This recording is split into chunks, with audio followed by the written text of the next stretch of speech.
boa tarde. Nós vamos ter hoje uma conferência do professor Nuno Luiz Madureira. Sei que vários já conhecem o professor, mas alguns vão ser apresentados a ele, que é formado em História pela Faculdade de Letras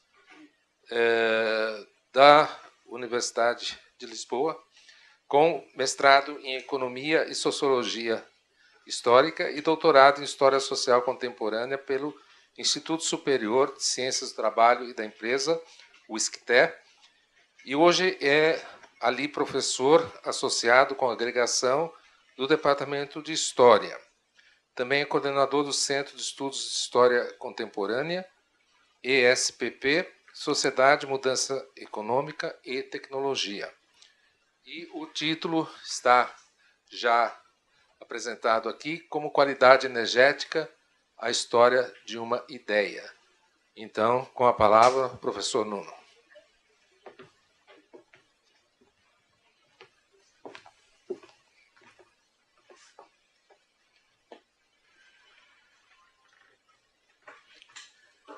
Muito obrigada pela apresentação, professor Guildo, e muito obrigado também por este convite seu, da Universidade de São Paulo e do Instituto de Estudos Avançados da Universidade de São Paulo.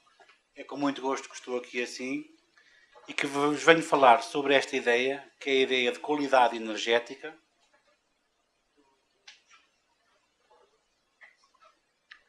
que descreve basicamente o princípio de que quando nós temos uma fonte de energia ou uma forma de energia, nós podemos encontrar vários atributos e, portanto, criar uma hierarquia na energia consoante os atributos que ela tem.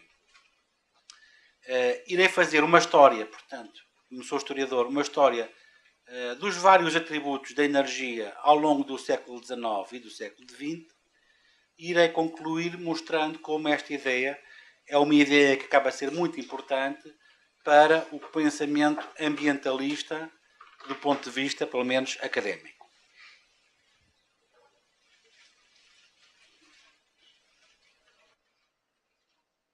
A ideia de qualidade energética surge um pouco em contraponto com uma grande lei da física, que é a primeira lei da termodinâmica. A primeira lei da termodinâmica é a lei da conservação de energia. E diz-nos que, portanto, olhando para esta gravura que representa as experiências que estiveram na base da primeira lei da termodinâmica por parte de Joule, diz-nos que se nós tivermos num sistema fechado, que não seria o caso, uma força, como por exemplo um peso, a exercer uma ação de tipo de força mecânica ligado por um sistema de voltanas a uma ventoinha, sendo que este peso, força mecânica, faz mexer a ventoinha, que no final a força que foi deslocada num determinado comprimento é equivalente, em termos de energia, ao aquecimento que foi provocado na água. E, portanto, o que o Joule procurou demonstrar é que se isto fosse um sistema fechado, a energia de tipo mecânica, aquela força de um peso deslocando-se no espaço, produziria uma energia que é equivalente à outra forma de energia, que é o calor. E, portanto, se tratasse de um sistema fechado, nós podíamos dizer que a energia, uma forma de energia, tinha sido convertida na outra e que, portanto, não havia nenhum desperdício. Esta ideia básica é a ideia de que, entre várias formas de energia, nós podemos sempre passar de uma para outra, fazer uma conversão, mantendo constantes as quantidades. E, portanto, o essencial na primeira lei da termodinâmica é este princípio, o princípio da conservação das quantidades. Ora, o que o princípio da qualidade da energia nos diz é que isto não é exatamente verdadeiro, porque a força mecânica e o calor não são exatamente iguais do ponto de vista dos atributos. Nós podemos alcançar diferentes objetivos com elas e podemos alcançar diferentes resultados. Portanto, o que é que faz o princípio da qualidade energética? É diferenciar atributos nas energias e fazer escolhas com base nesses atributos.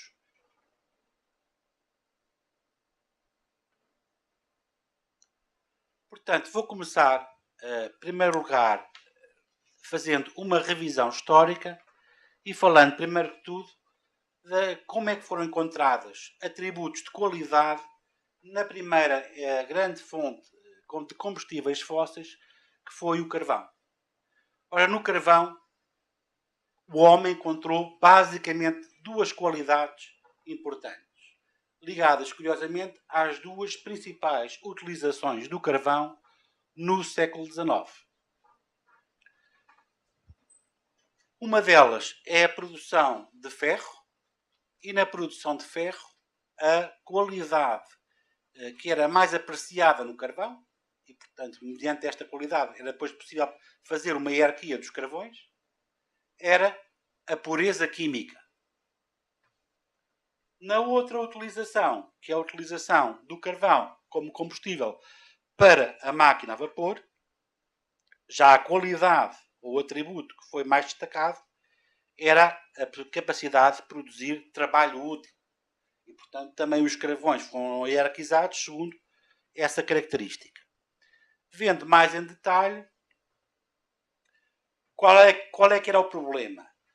É que alguns carvões, quando eram utilizados para aquecer os minérios de ferro, tinham uma grande quantidade de sulfúrico ou de fósforo, que eram transmitidos aos gases e que provocavam reações químicas no minério, e com isso faziam que no final se obtesse um ferro gusa extraído da fundição, que era um ferro que era quebradiço e pouco flexível.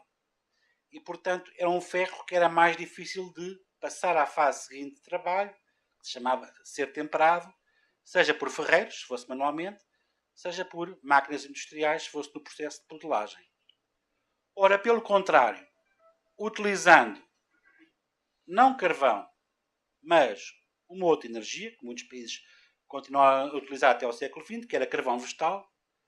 O carvão vegetal é muito mais próximo de uma forma de carbono puro e que tem, portanto, muito menos impurezas, que são transmitidas, portanto, muito menos impurezas que eram transmitidas ao ferro fundido, e com isso o carvão era um carvão muito mais flexível e o ferro era um ferro muito mais flexível e muito mais resistente. E é por isso que nós, ao longo do século XIX, vemos uma coisa que é curiosa, que é, nos países que mantêm estas duplas tecnologias, grandes altos fornos, uns com carvão, outros com madeira, portanto, carvão vegetal, transformado em cartão vegetal, há dois sistemas de preços, no qual o ferro que é feito com carvão vegetal é sempre mais caro que o ferro que é feito com carvão mineral. Isto acontece nos Estados Unidos e no Canadá. E, por outro lado, sabemos que, por exemplo, na Europa, países que se distinguiam na produção com carvão vegetal, como é o caso da Suécia, também tinham sempre uma vantagem de preços, porque esse ferro era tido como um ferro com maior qualidade. Portanto, curiosamente, reparem isto, nesta nova fonte de energia, que é a fonte mais moderna, o carvão, do ponto de vista do seu atributo, que é a pureza química, o carvão aparece como inferior à madeira. Ou seja, a madeira transformada em carvão vegetal é tida como um melhor combustível, com mais qualidade e que, portanto, produz ferro de maior qualidade do que o carvão.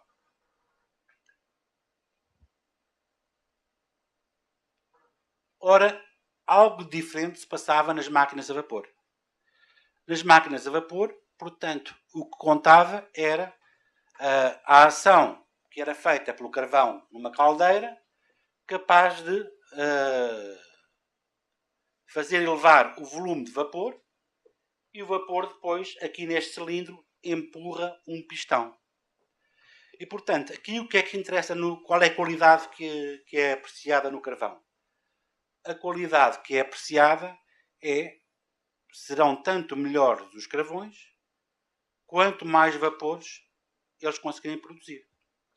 E como exemplo essa qualidade, tem aqui assim um documento que é extraído de uma fonte histórica de 1854, que é um inquérito feito em Inglaterra pelas comissões de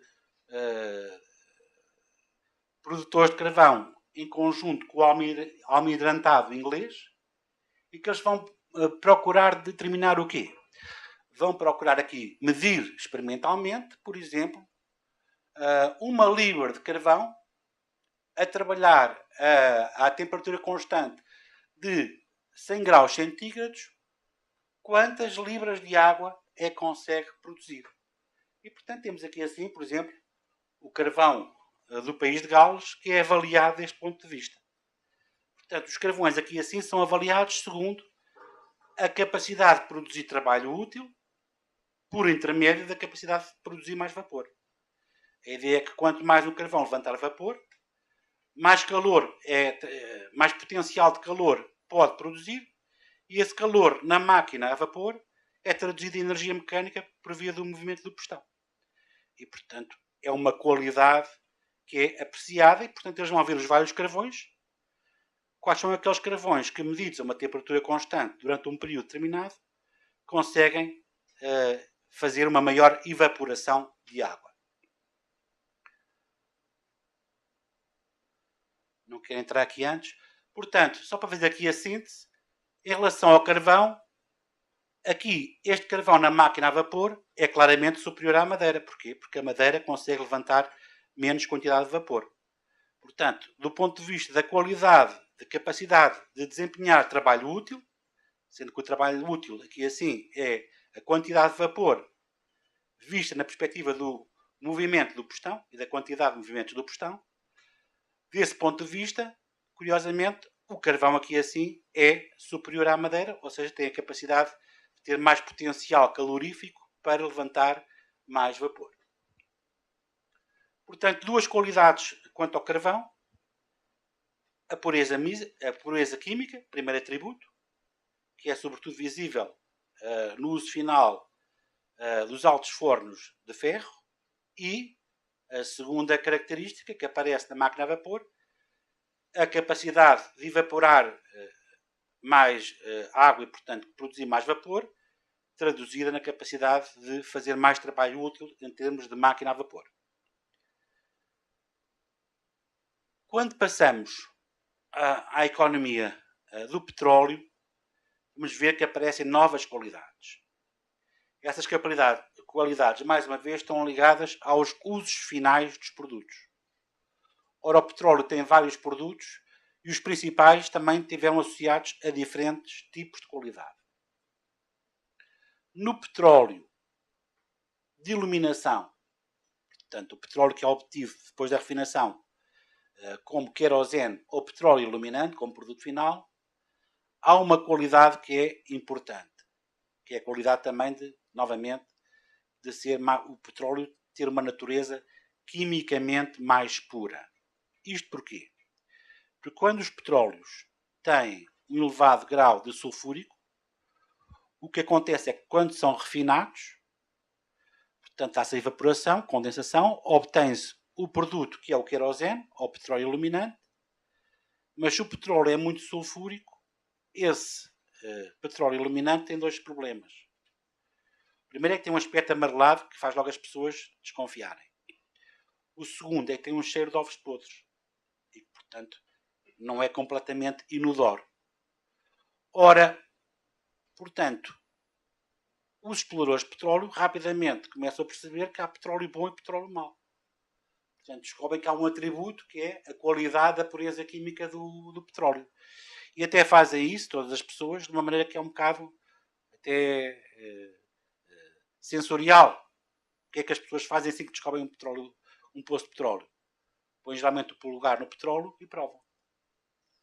Se o sabor for um sabor ácido, quer dizer que tem sulfúrico. E, portanto, vai ter problemas depois na refinação, vai dar um querosene que é mau.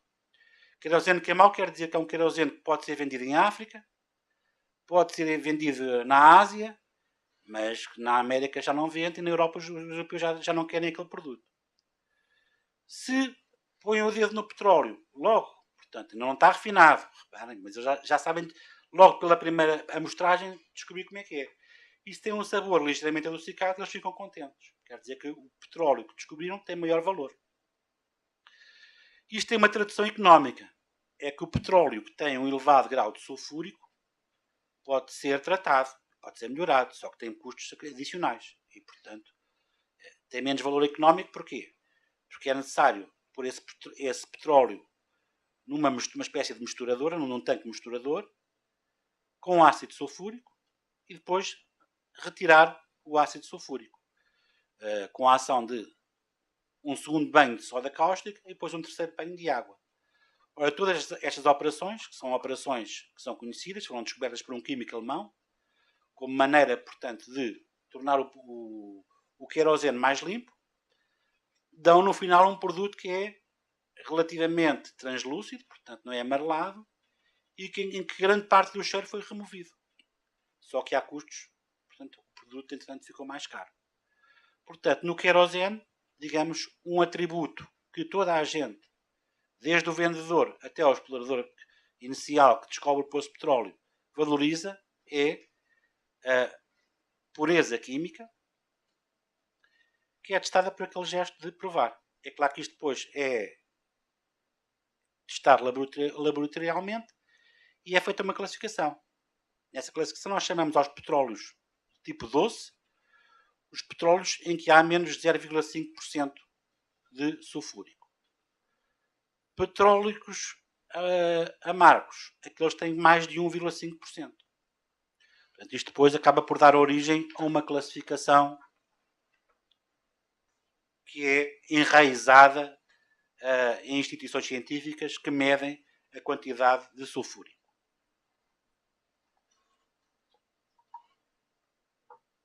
O segundo produto que foi importante a seguir ao querosene é um produto mais pesado que é extraído da refinação de petróleo, que é o fuel óleo. O fuel óleo tem várias utilizações, aquela que nos interessa, porque é aquela que aqui assim foi mais saliente para o aparecimento de atributos de qualidade, é a utilização de fuel óleo nos navios, na marinha. O fuel óleo é um produto que tem uma densidade energética superior ao carvão. Portanto, o fuel óleo permite 34,6 megajoules de energia por litro, enquanto que o carvão apenas permite 30 megajoules por litro. Quer dizer que, num determinado volume, se nós estivermos com um fuel óleo, temos mais potencial energético. Portanto, este elemento de densidade energética foi percebido como um elemento interessante pelas diferentes marinhas.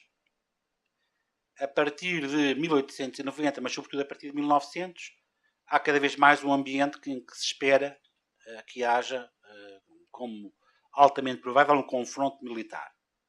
E as marinhas estão a modernizar-se por diferentes meios. Um dos meios é este aqui assim, que é um novo tipo de barcos, que são os barcos torpedeiros e contra-torpedeiros.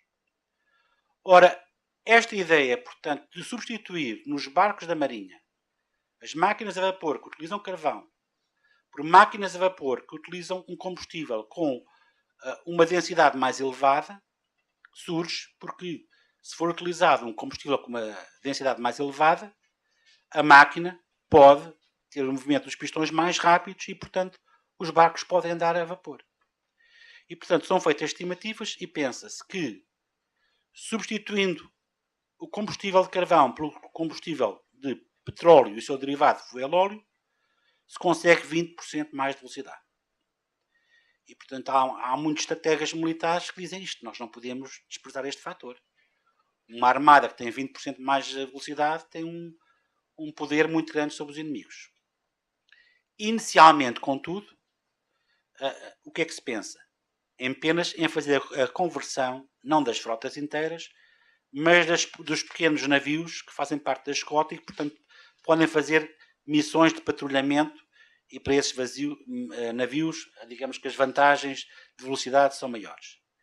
Então, a primeira marinha a converter-se apenas os pequenos navios torpedeiros e contra-torpedeiros ao petróleo é a Regia Marina Italiana, portanto, que atua no Mediterrâneo. Entretanto, na América e na Inglaterra, estão-se a fazer experiências em terra a ver se isto funciona bem. E na véspera da Primeira Guerra Mundial, em 1913, primeiro toda a Armada Britânica e depois toda a Armada Americana, dos Estados Unidos, convertem os seus navios do carvão para o fuel óleo. Para quê? Para, entre outras coisas, poderem tirar vantagem deste elemento velocidade que é tido como decisivo em termos de manobra militar de todas as flotilhas. Portanto, reparem, no querosene nós aparecemos a pureza química. Aqui, qual é o elemento que é valorizado? É a densidade energética da forma de energia que é o fuel óleo.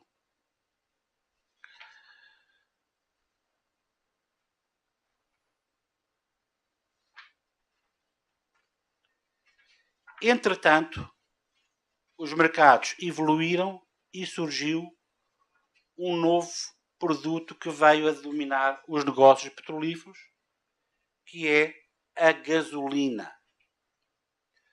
Ora, na gasolina há uma diferença fundamental, é que nos crudos, portanto, no petróleo em bruto, que são ligeiros, têm menor densidade por unidade de volume, nesses petróleos, portanto, mais leves, é possível extrair maior quantidade de gasolina. Ou seja, quando se vai a refinar, o processo de extração das primeiras frações, que são aquelas que evaporam primeiro, dá mais gasolina num petróleo ligeiro do que num petróleo que tem uma elevada densidade e que, portanto, produz poucas frações que são as primeiras frações de evaporação.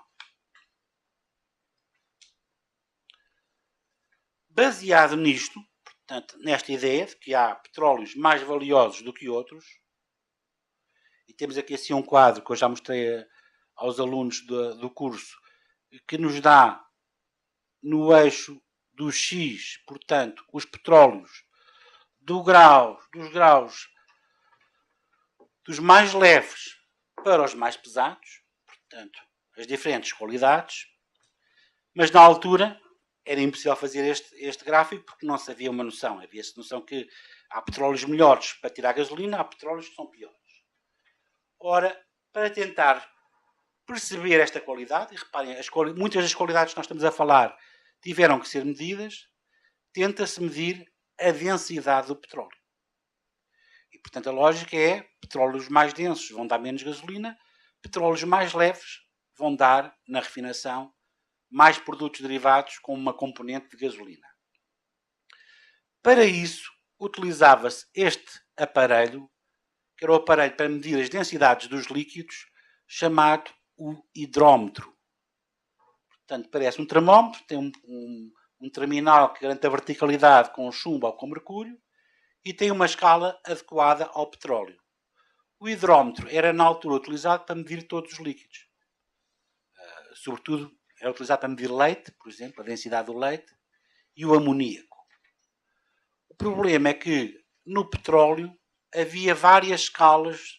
Estas escalas do hidrómetro, os fabricantes produziram várias escalas. Isto deu uma grande confusão, portanto, na mensuração da densidade do petróleo.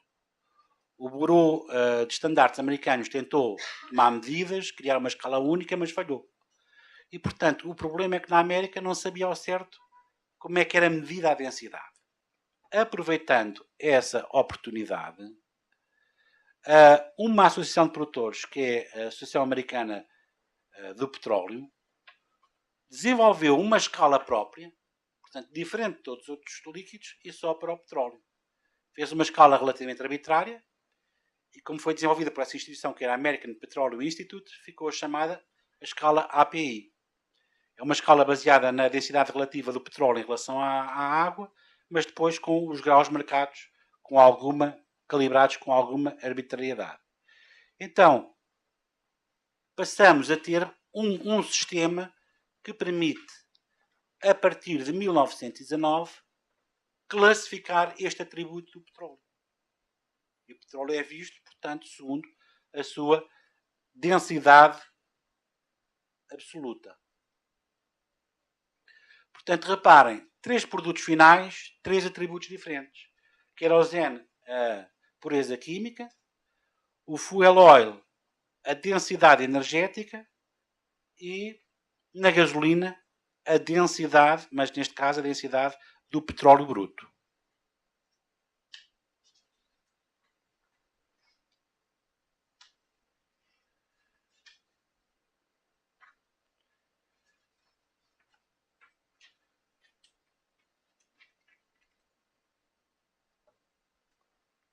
Com uma nova forma de energia, vamos ver o desenvolvimento de novas qualidades.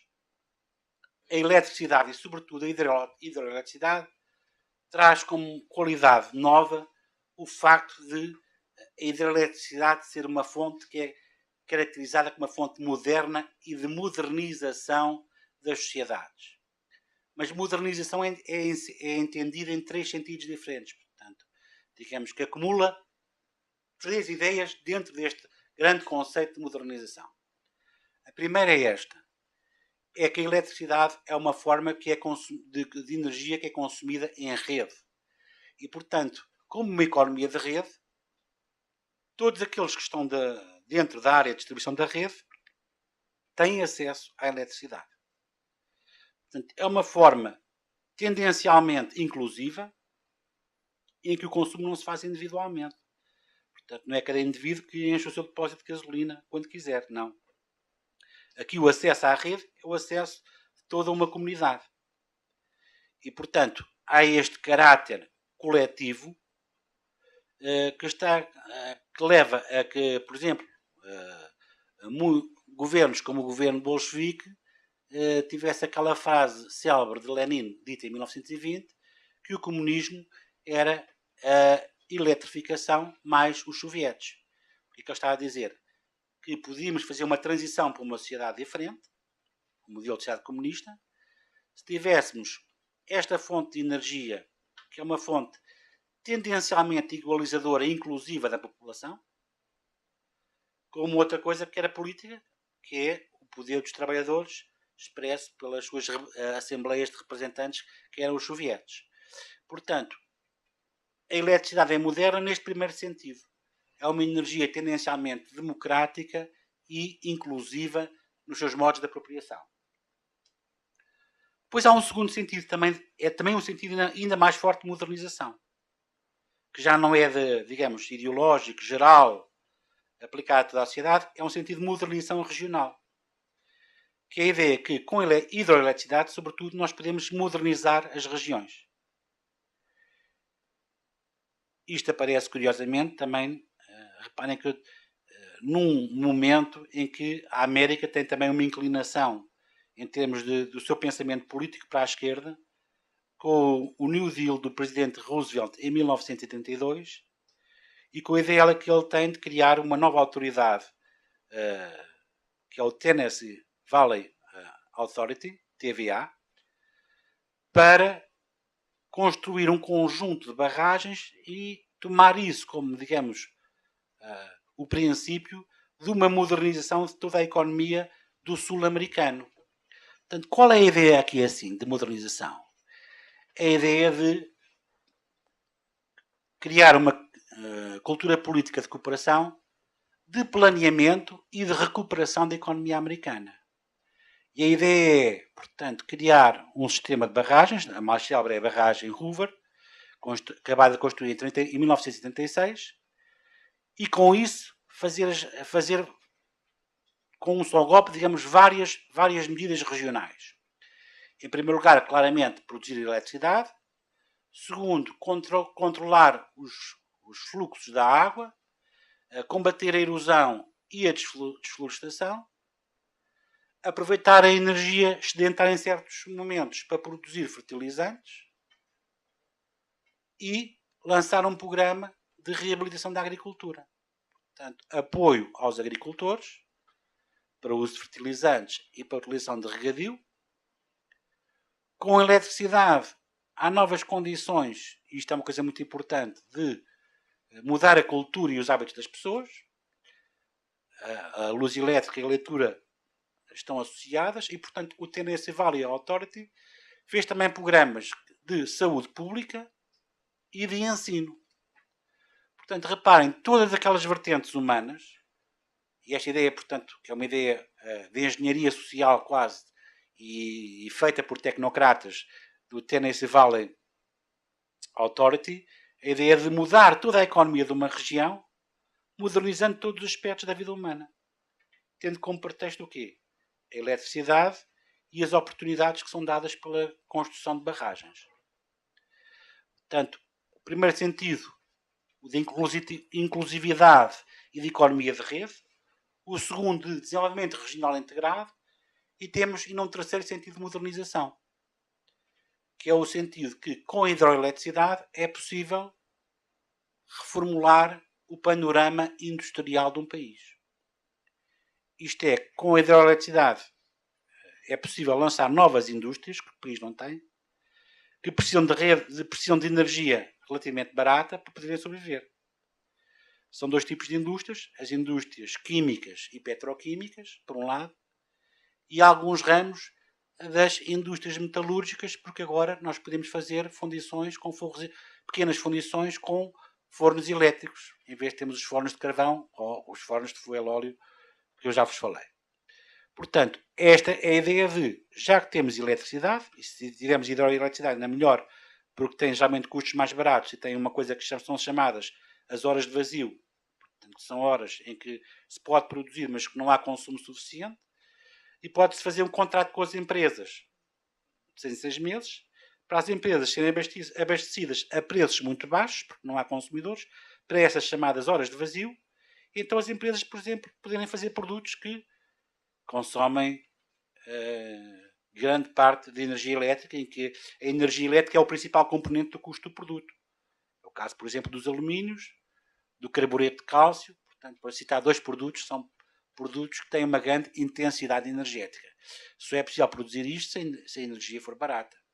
E por isso nós vemos aparecerem estes produtos, primeiro que tudo, aonde? Nos países justamente que têm grandes barragens. Estas ideias tiveram um eco, sobretudo, aonde? Tiveram eco em 4 países europeus no período entre guerras, na França, na Itália, na Noruega e na Suécia. Portanto, nestes países há esta ideia. Fazemos hidroeletricidade, mas logo a seguir isto é uma porta de entrada para lançarmos novas indústrias. E portanto, não só isto foi pensado, como foi feito. Portanto, em todos estes países nós vemos portanto, uma renovação do panorama industrial com o aparecimento de indústrias modernas. Depois da Segunda Guerra Mundial, nos anos 50, isto volta a aparecer novamente em Portugal e na Roménia. Portanto, que fazem o que os outros países já tinham feito 30 anos antes, esta proposta de renovar e lançar indústrias modernas, aproveitando o facto do país poder passar a ter energia elétrica. Portanto, três grandes ideias dentro da ideia de modernização.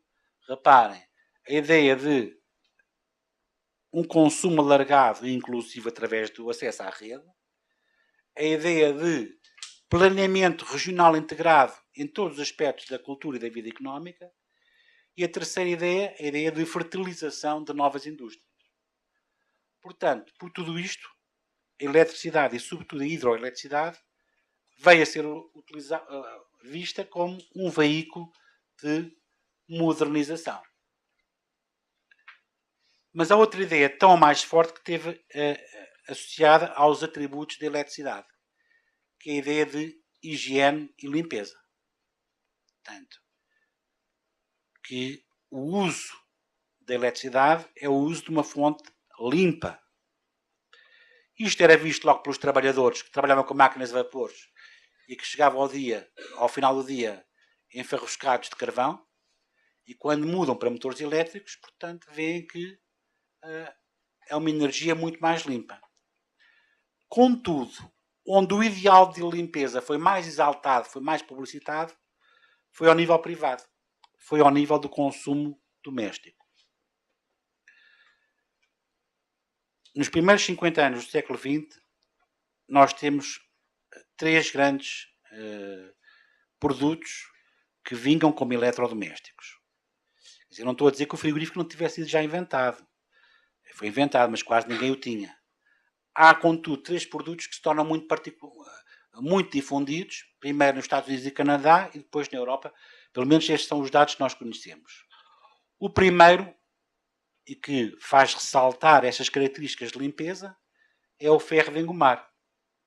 Tem ali na gravura o ferro de engomar, os ferros de engomar tradicionais que as senhoras utilizavam.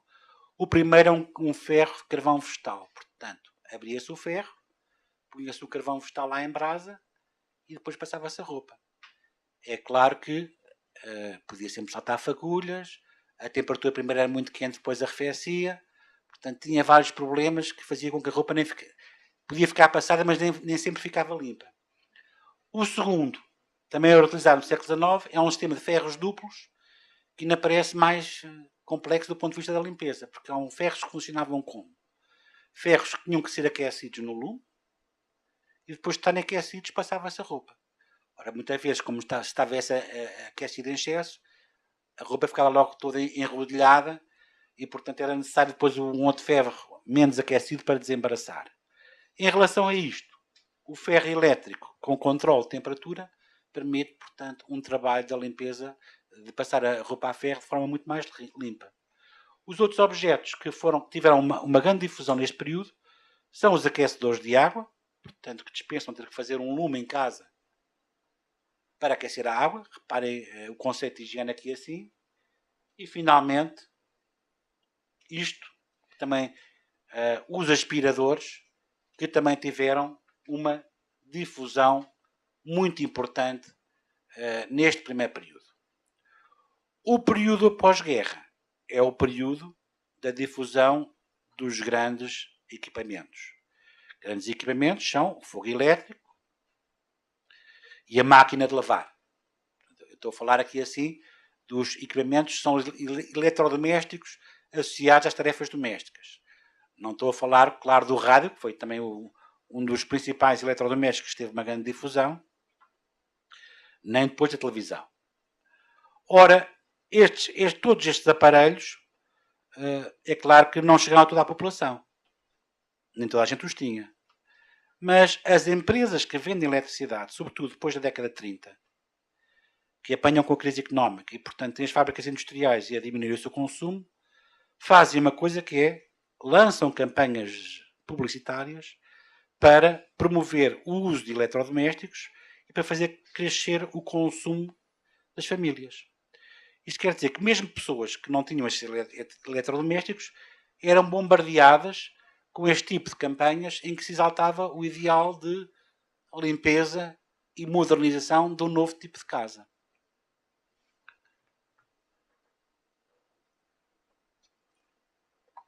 Daí que, por via explícita da experiência das pessoas, por via de campanhas massivas de publicidade que eram feitas nas revistas, em painéis nas ruas, o atributo de limpeza, uma fonte de energia limpa, tenha ficado muito colado à imagem de eletricidade. Só dizer um aspecto final, que é o resultado de tudo isto. O resultado de tudo isto é que, de facto, houve maior limpeza. Esta maior limpeza correspondia não só a necessidades sociais, à ideia que as pessoas de uma classe média deviam ter uma casa limpa e, portanto, distinguir-se dos outros, mas também a eletricidade aqui responde a uma necessidade muito grande que vinha desde o século XIX, que era, com as descobertas do Pasteur e da questão que se chama a Revolução Bacteriológica e o Batalha das Bactérias, a ideia que as bactérias são perniciosas e que são focos de infecções e, portanto, que é importante combater as bactérias. Ora, todos estes equipamentos que nós estamos a ver são armas de guerra contra as bactérias e, portanto, são também entendidos neste sentido. Portanto, o que nós estamos aqui assim a assistir é um ideal de limpeza ligado à automatização das tarefas domésticas. No fundo, a casa torna-se uma pequena fábrica, com as suas máquinas que permitem fazer o trabalho com muito maior eficiência. O que se detectou foi uma coisa curiosa. E, portanto, já há vários estudos feitos sobre isto. Com todas estas mudanças, as mulheres que eram quem faziam o principal trabalho, nós pararíamos, passaram a trabalhar menos. Falso. Portanto, o trabalho doméstico não diminuiu. Manteve-se estável ou até aumentou. Quer dizer que com estes novos eletrodomésticos, o que houve foi uma espécie de revolução cultural nos parâmetros de limpeza. E, portanto, aquilo que se calhar antigamente era considerado uma casa limpa, agora passa a ser considerado uma casa suja. As pessoas, em vez de fazerem terem o hábito de fazerem, vamos dizer assim, classe média, uma limpeza grande à casa todos os meses, agora o hábito de fazer uma limpeza 3 vezes por semana a toda a casa. Portanto, os padrões de limpeza subiram bastante. A mulher que tinha como obrigação, portanto, fazer algum elemento quente para o jantar, portanto, do marido e dos filhos, podia ser uma sopa e depois fazer alguma coisa com um pão com algumas maçãs, para comer com alguma coisa, sente-se agora na obrigação de fazer uma refeição como nos restaurantes. E, portanto, de ir ver receitas e fazer uma refeição completa. E se for um dia festivo, até tem a obrigação de fazer um bolo para comemorar. Portanto, o padrão de exigência daquilo que era o normal dentro de casa subiu bastante.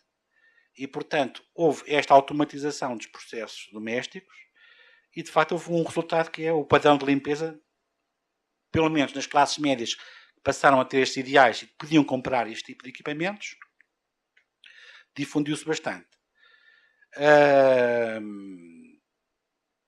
Portanto, para ter uma ideia, por exemplo, um instrumento como estes, o vacuum cleaner, ou como nós dizemos em português, o aspirador, nos Estados Unidos e no Canadá, por volta de da Segunda Guerra Mundial, já chega a quase a metade de todas as casas que têm isto. Na Europa está muito abaixo. Está à volta dos 20%, 15%. Mas, portanto, tem já uma difusão social bastante grande.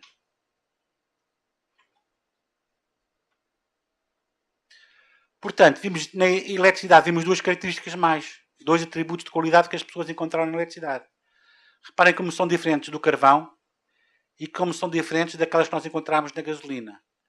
Aqui são o ser moderno e permitir uma modernização, primeiro aspecto. Segundo, facilidade de uso e limpeza e asseio. Nós até aqui tivemos a falar da qualidade definida do ponto de vista dos objetivos de um utilizador final, que pode ser o industrial ou pode ser um consumidor. Portanto, vimos a qualidade, por exemplo, do ponto de vista do exército. O exército e a marinha viram que no fuel oil havia uma qualidade que era densidade energética. Esta densidade energética podia transmitir maior velocidade aos navios. Mas o que é que aconteceria se nós definíssemos a qualidade da energia não do ponto de vista, portanto, de utilizadores finais humanos, mas definir a qualidade da energia do ponto de vista do meio ambiente? Portanto, estão a perceber? Até agora fizemos o caminho que é definir, no fundo, a qualidade para os fundidores de ferro, para os utilizadores de máquinas a vapor. E, portanto, esse foi sempre o ponto de vista a partir do qual emergiram atributos especiais no carvão e nas outras fontes de energia. E se agora mudássemos de perspectiva? Vamos definir qualidade energética, agora não do ponto de vista só dos seres humanos, mas de todo o meio ambiente. E, portanto, vamos definir a qualidade energética do ponto de vista ambiental. E, portanto, o que é que podemos dizer em traços gerais?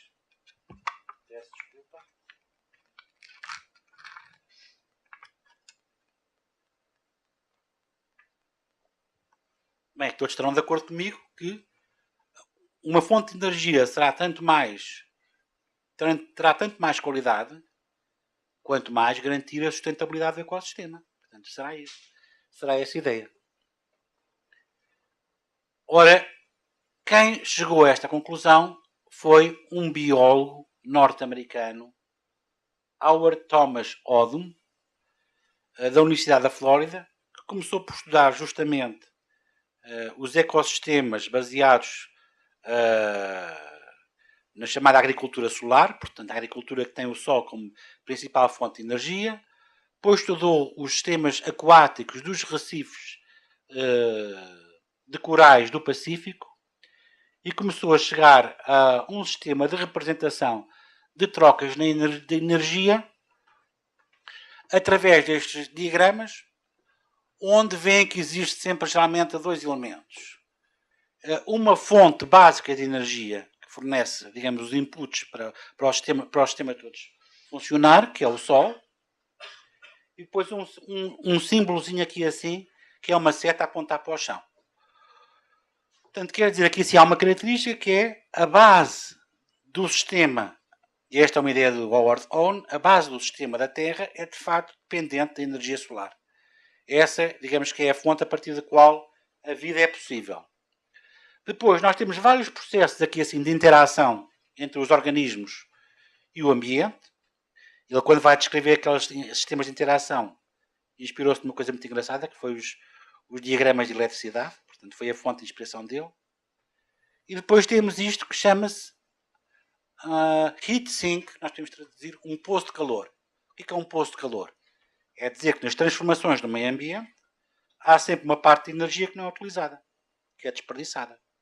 Calor que é por isso simplesmente lançado para a atmosfera, por exemplo, e portanto isto corresponde, digamos, à segunda lei da termodinâmica, a ideia que nos processos de transformação e de conversão energética há um componente da energia que inevitavelmente não tem utilidade, é pura e simplesmente desperdiçado.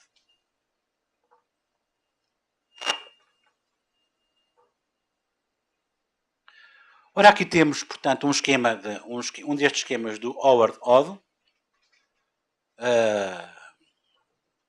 Vêem, por exemplo, a luz do Sol depois a provocar a fotossíntese e depois uma parte é aproveitada e dá origem à vida deste ecossistema, outra parte da luz solar é simplesmente desaproveitada.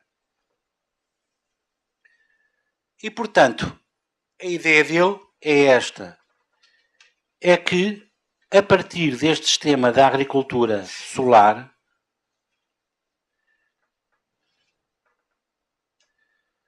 nós podemos fazer as contas e perceber que, por exemplo, por cada hectare de terra ou por cada metro de terra é absorvida uma determinada quantidade de calorias, ou seja, de calor, de energia.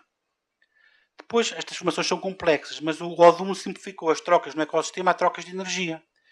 E, portanto, o que é que ele vê? Ele vê depois a fotossíntese como um processo de transformação da energia solar, da radiação solar, num processo que tem várias componentes de trocas químicas, mas ele vê o elemento que é o crescimento das plantas. E, portanto, ele analisa uma determinada luz solar, dá origem a uma nova forma de energia, que são as plantas. A energia solar tem uma característica, que é muito dispersa, portanto, e que Howard Oden vê logo uma desvantagem. Portanto, é uma energia que é muito constante, que é muito poderosa, mas é muito dispersa. Portanto, por cada metro quadrado, a quantidade de energia que há é pouca. E, portanto, ele depois faz essa descoberta que é a energia ao incidir nas plantas e ao fazer crescer as plantas estão a agir como quê? Como um concentrador de energia solar. Portanto, as plantas transformam a energia solar, que é uma energia de calor, num outro tipo de energia, que é a energia química.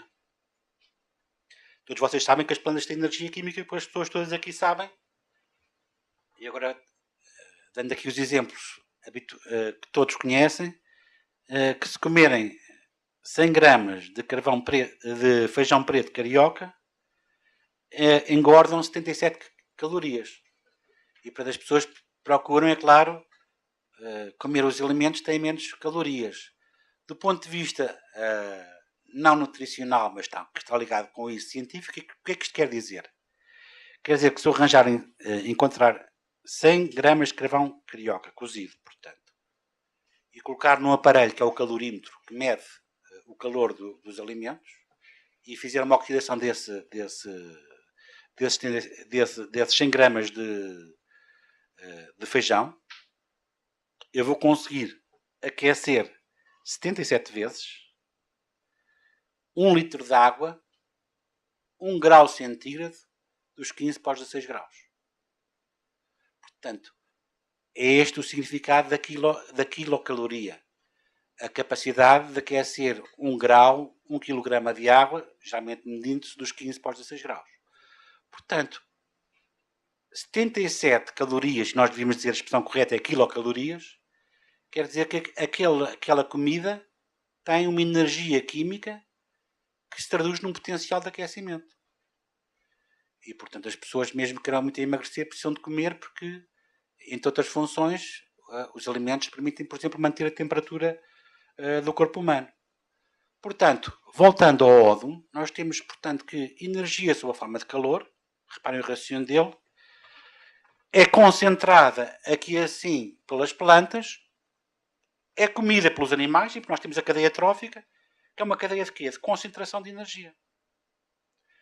Portanto, voltando ao nosso exemplo, 100 gramas de coelho tem mais quilocalorias do que 100 gramas de feijão. Portanto, há aqui assim um processo de concentração. Então, ele conclui que quando chega a esta primeira ideia, que ele chega a escrever,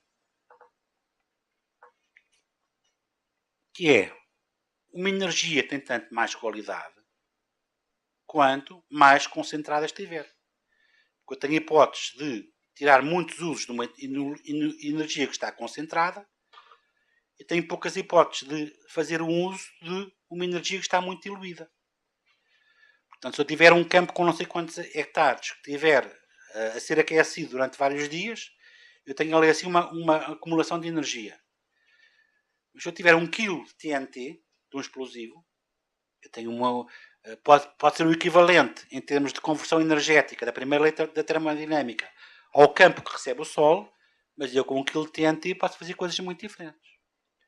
Portanto, reparem esta ideia que não importa a quantidade, importa a qualidade, porque a qualidade dá-me a possibilidade de ter usos diferentes. E, portanto, ele começa com esta ideia, mas depois repara-se com um problema, que é este. Então, e se eu, ao concentrar energia, no fundo, chega a uma forma de energia final, em que a energia que eu tenho no fim é menos do que eu gastei em todo o processo de conversão. Isto é um contrassenso. Então, chega, a partir de 74, 75, chega a uma definição final do que é qualidade energética. E ele diz o seguinte: a qualidade energética é a energia líquida. Isto é o quê? É o valor de energia que eu tenho numa fonte histórica, ou numa forma de energia, ou numa fonte de energia, deduzido de todos os gastos que eu tive para a concentrar. Portanto, tudo que é transporte, conversão, tudo que eu gastei para conseguir concentrar essa energia, foram gastos que teve o sistema. Portanto, o que me interessa é a energia líquida. E reparem, com esta ideia, ele tem um princípio que é este. Uma energia tem qualidade quando acrescenta algo ao ecossistema.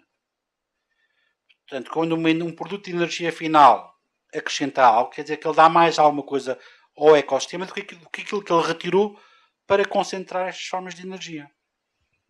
Estas ideias tiveram logo, podem parecer banais, mas tiveram logo um grande impacto em termos práticos, porque o Odum, exatamente na altura em que está a descobrir estas ideias, tem uma mudança na política americana. A América está a ter problemas porque está a diminuir a sua posição, tem vindo a diminuir a sua posição como exportador de petróleo, está cada vez mais dependente das importações de petróleo e está a causar alarme por causa dos países árabes.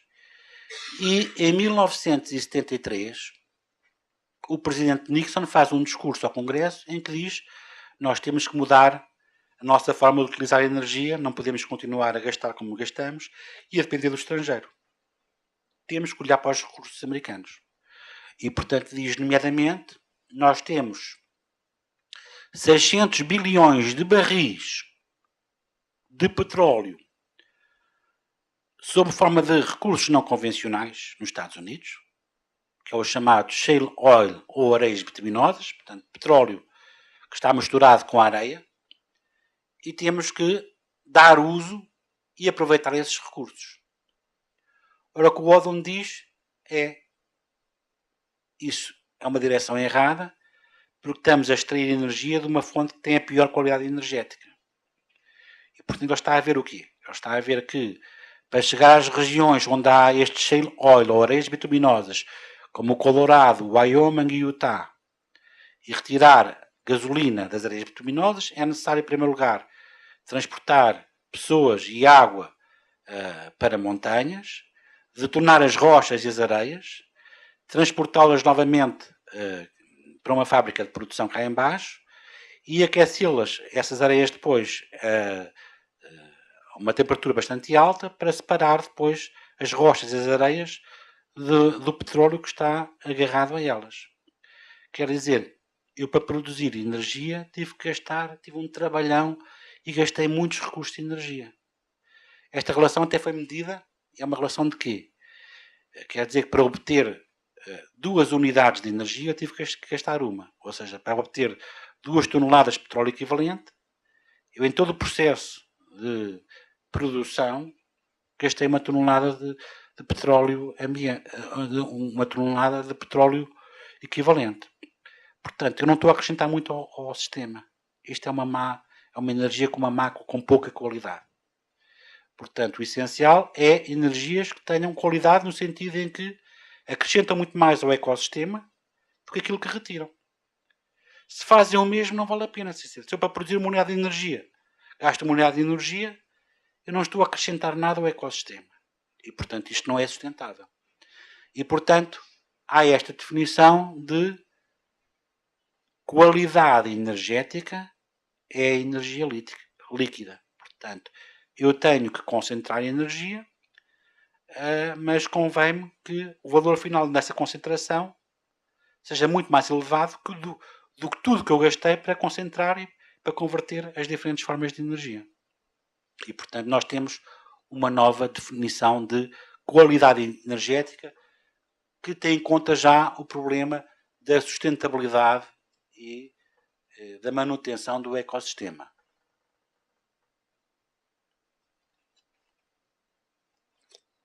Portanto, esta é uma citação. Energia com elevada qualidade tem que entregar mais energia do que os custos combinados da sua exploração, extração, processamento e entrega. Portanto, para a sustentabilidade do ecossistema, o que conta é a energia líquida.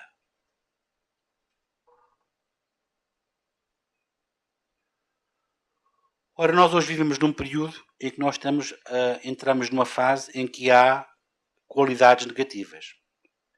Qualidades negativas porquê? Porque não em todos os países, mas em muitos países, todos os produtores que fazem recurso aos combustíveis fósseis, por motivos ambientais, estão a pagar um preço extra. Ou há impostos diretos e impostos indiretos sobre os combustíveis fósseis, em alguns países. No outro há um sistema de regulação de emissões de poluição de dióxido de carbono, em que todos os produtores que queimam combustíveis fósseis e com isso lançam dióxido de carbono para a atmosfera em quantidades superiores àquilo que é a sua licença, têm que comprar esses direitos depois no mercado.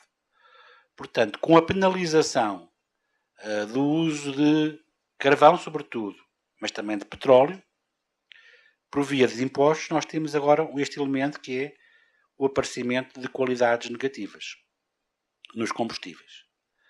Reparem que a teoria de qualidade igual a energia líquida tem apenas em conta a maneira como se obtém a sua energia. Não tem em conta ainda o elemento como ela depois é utilizada e qual é o custo para o ambiente da sua utilização. Portanto, o problema da poluição não está ainda na teoria do Odum. Então, eu queria-vos terminar esta pequena conferência só para vos lembrar uma coisa. Portanto, aqui a ideia, portanto, de atributos de energia, nós vimos, implica o quê? Implica escolher uma qualidade na energia com essa qualidade fazemos uma hierarquia e fazemos escolhas. E, portanto, a qualidade aqui assim está sempre a dizer que não interessa nós pensarmos que nós temos uma energia, uma forma de energia que pode ser convertida noutra, que pode ser convertida noutra. Esse ponto de vista das quantidades não é o mais importante. O ponto de vista mais importante aqui assim é o ponto de vista de como é que eu estou a concentrar a energia e como é que eu estou a dissipá-la, a gastá-la. E, portanto, aqui assim há uma ideia que é esta. O pensamento, todo o pensamento tem em conta o meio ambiente e o pensamento ambiental, está todo muito mais fundamentado na segunda lei da termodinâmica, na lei da dissipação de energia, do que na primeira lei, que é a lei da conservação de energia. Portanto, de facto, do ponto de vista da sustentabilidade do meio ambiente, por estas razões que eu disse aqui e por outras que outros autores desenvolveram, a segunda lei da termodinâmica é hoje, podemos dizer que é uma base do pensamento teórico ambiental. Muito obrigado pela vossa participação.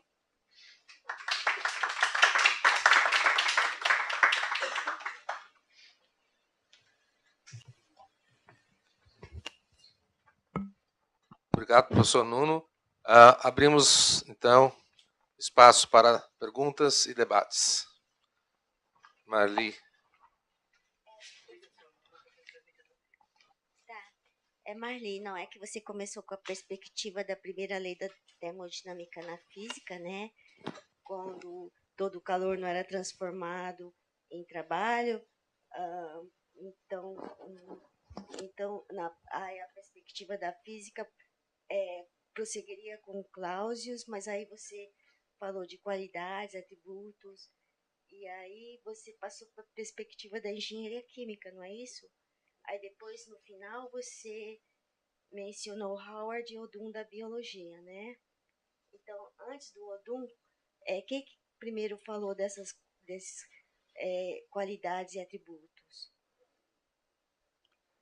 Portanto, o conceito de qualidade energética tem a ver com isto. Encontrar atributos especiais para os seres humanos ou para o ambiente que permitem estabelecer uma discriminação entre fontes energéticas. Eu fiz a história dos diferentes atributos. Portanto, como as pessoas foram vendo, por exemplo, como é que os carvões eram diferentes entre eles, como é que as gasolinas eram diferentes entre eles, como é que os petróleos eram diferentes entre eles. O primeiro autor que, de facto, define o conceito de qualidade energética é o Howard Odum, e que define, portanto, como o conceito de energia líquida. E a nuclear, como é vista nessa... Desculpa a segunda pergunta. Como é vista no sentido de acrescenta mais ao ecossistema, que retira? Ela é analisada? Bem, para o nuclear nós temos que ver várias coisas. O nuclear é a forma de energia mais concentrada. Portanto, é uma forma que tem... No nuclear você tem a maior densidade energética porque o urânio e a capacidade da fissão produz... tem a maior potencial de energia por unidade de volume, por exemplo, dentro de um reator nuclear. Portanto, a energia nuclear é uma energia altamente concentrada. Desse ponto de vista tem qualidade. Portanto, do ponto de vista do ecossistema. O problema é, como eu lhe disse, o Odum não menciona depois as consequências do uso. E há outra dimensão do nuclear que é as condições de uso que têm a ver com a produção de materiais radioativos, que em si é um risco, portanto, a manutenção desses materiais radioativos e com os riscos também da própria operação do nuclear de haver qualquer acidente que permita uma libertação também de materiais radioativos. Portanto, o nuclear tem os dois lados. Por um lado, é uma energia altamente concentrada, sem sombra de dúvida. Os custos de concentração também não são muito elevados. Portanto, o nuclear e o hidroelétrico são energias em que a energia que você gastou a produzir energia é claramente devolvida durante o ciclo de vida de produção desses equipamentos. Portanto, são energias que têm esse elemento. Agora, do outro ponto de vista, que são as consequências da utilização, tem depois riscos grandes que não são bons para o ambiente, nomeadamente o risco de radioatividade, quer durante o funcionamento, por acidente, quer depois na manutenção das substâncias que são os spent fuels, os combustíveis gastos que mantêm a radioatividade por milhares de anos. E, portanto, tem um elevado nível de risco e de perigosidade. Aqui já outra pergunta, por favor.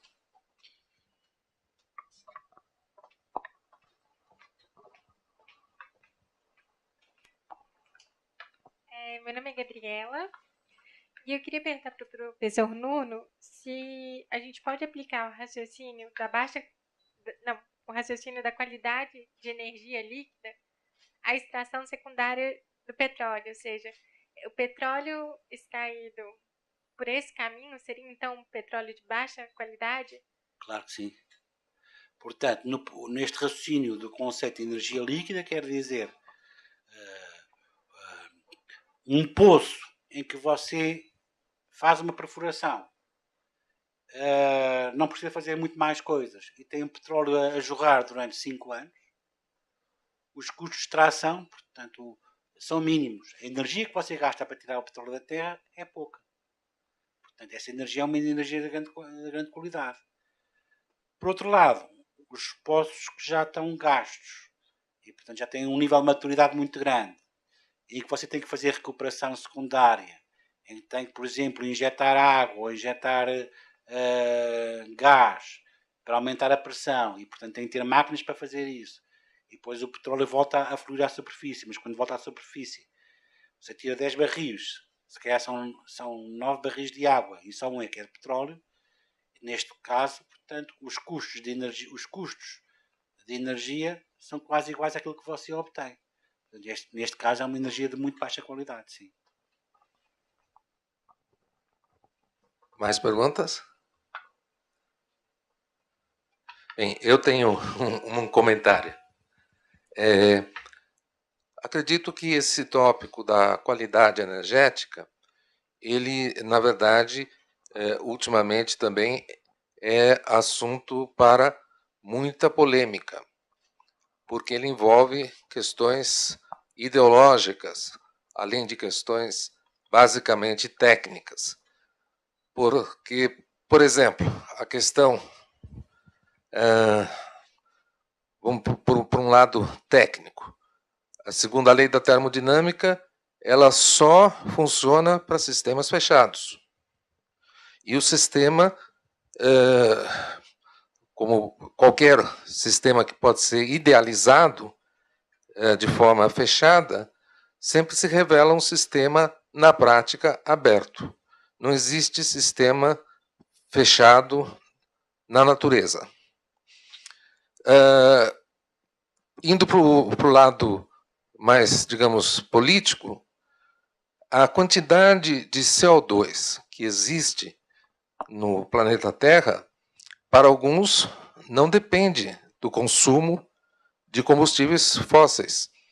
Há muitas pesquisas e muita polêmica envolvendo as medidas que foram feitas com perfurações de gelo na Antártida para saber qual era a quantidade de CO2 há 1000 anos, 500 anos, 100 anos, porque lá se conserva, nesses blocos de gelo, evidências da quantidade de CO2.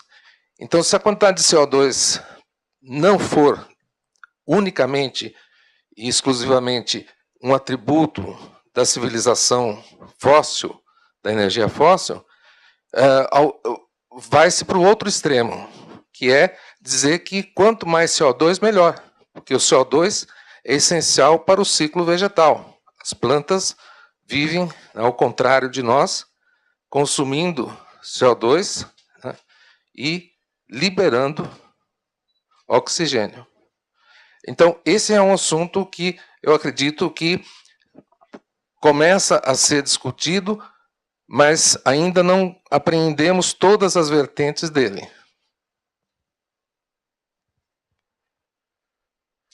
Sem entrar nessa discussão, o ponto é este. Neste momento, num conjunto de países, há medidas que estão já a penalizar do ponto de vista financeiro os combustíveis fósseis e, portanto, a ideia de que o combustível fóssil hoje, em termos não só da opinião pública, mas do ponto de vista económico, tem uma qualidade negativa, isso hoje começa a ser cada vez mais evidente porque pagam um preço, quer dizer, eu pago um preço para conseguir não sei quantos joules de energia, mas depois o Estado obriga a pagar um X por utilizar aquela qualidade de energia. E, portanto, aquela qualidade de energia começa a ter claramente uma imagem negativa. É verdade, mas desde os protocolos de Kyoto e até outros de Estocolmo antes disto, os países não desenvolvidos foram muito reticentes contra essa ideia que depois veio a se tornar generalizada de pagar pela pegada de carbono. Ou seja, isto é uma posição francamente política.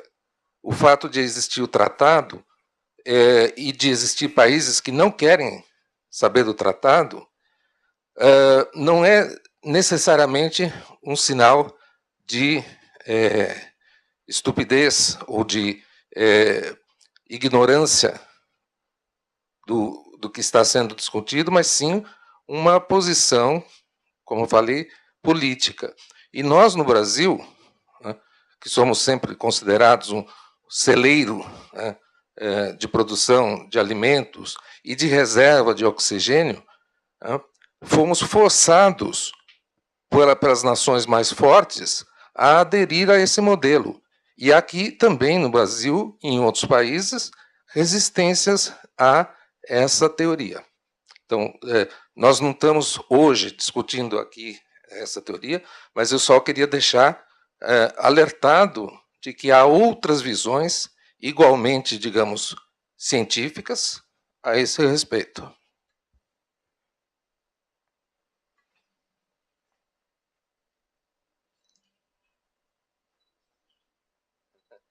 Bem, alguém mais gostaria de falar? Não. Bem, então, vamos mais uma vez agradecer ao professor Nuno e fazermos aqui uma interrupção. Depois nós vamos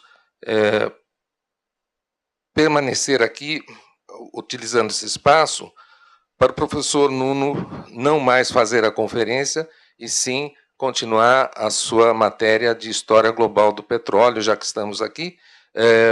Então, há alguns que estão alunos fazendo esta disciplina, mas, evidentemente, se alguém mais quiser ficar, também está convidado, mas, no momento, vamos parar para um café, uma água, e depois voltamos. Obrigado.